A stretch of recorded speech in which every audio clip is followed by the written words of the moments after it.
matin, Du pain quotidien. Il est 7h24 et je dois vous dire que c'est un grand bonheur parce que Marie Dupin est arrivée avec des crêpes dans ce studio. Bonjour Marie. Bonjour. On est le 2 février, c'est donc la Chandeleur.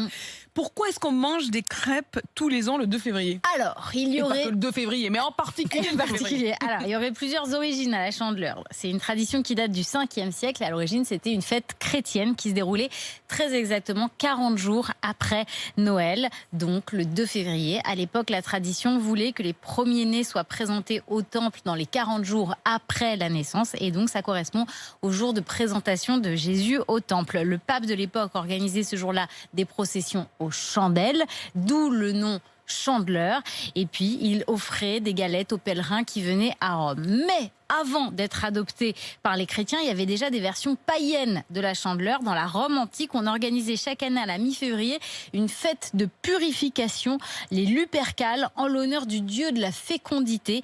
Et alors, une partie de la cérémonie consistait à fouetter les jeunes femmes dans les rues de la ville pour les rendre fécondes. C'était sympa à l'époque. Vachement sympa ça. Voilà. Et quand même, l'aspect positif, c'est qu'on mangeait des galettes, des crêpes, parce qu'elles étaient rondes et dorées, et qu'elles évoquaient quoi? Eh bien, elles évoquaient le soleil, la lumière, et donc le retour des beaux jours. C'est quoi les astuces pour réussir des crêpes?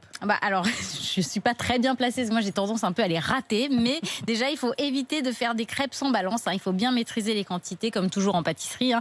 Ensuite, il faut essayer de ne pas avoir des grumeaux, hein. Les grumeaux en crêpes, c'est pas évident. Donc pour ça, il y a un petit secret, il faut utiliser de la farine fluide T45 et bien la tamiser avant de mettre les liquides. Et puis surtout, il faut la laisser reposer. On dit toujours qu'il faut laisser reposer sa pâte à crêpes, mais c'est vrai qu'on est tenté de faire les crêpes tout de suite. Mais en fait, c'est scientifique. Pourquoi il faut bien laisser reposer sa pâte à crêpes?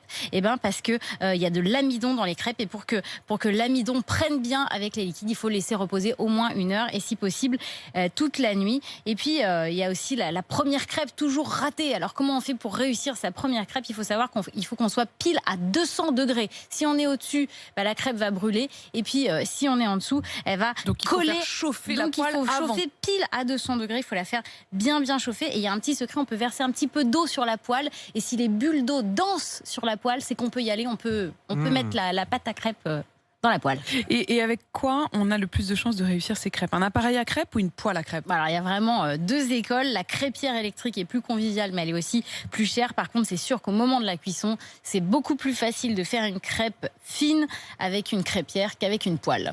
Et donc, pour ceux qui en ont marre de ne faire que des raclettes en ce temps de confinement et de couvre-feu, Aujourd'hui, eh bien, c'est vous pouvez crêpe. passer Et là, on à n'empêche pas la l'autre. crêpe. Voilà. Un jour raclette, C'est un puis dessert. crêpe. un C'est jour un dessert, enfin, ou pour alors le goûter. raclette et crêpes.